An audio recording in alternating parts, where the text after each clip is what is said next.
Sir आता ते lecture झालं जॉग्राफीचं, त्याच्यामध्ये काळी माती आणि लाल माती काय इश्यू आहे? हे बघ, साधी सिंपल गोष्ट आहे. काळी माती जी आहे ना, ही काळी माती आपल्याकडे कमी पर्जन्याच्या प्रदेशात तयार होते आणि लाल माती जी असते ना, त्यासाठी पर्जन्य लागते 100 ते 150 सेंटीमीटर.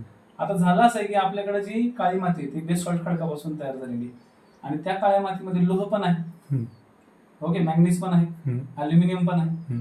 आणि होतं कसं, काळ्या मातीमध्ये लोहाचं प्रमाण आहे पण त्या ठिकाणी पाणी जास्त नाही ना, त्याच्यामुळे तिचं आयर्न ऑक्साईड नाही तयार होत. लाल मातीमध्ये पाणी जास्त होते, लोह तर आहेच, त्याच्यामुळे त्याचं आयर्न ऑक्साईड तयार होतं आणि आयर्न ऑक्साईडमुळे काय होतं, ती माती लाल बनते.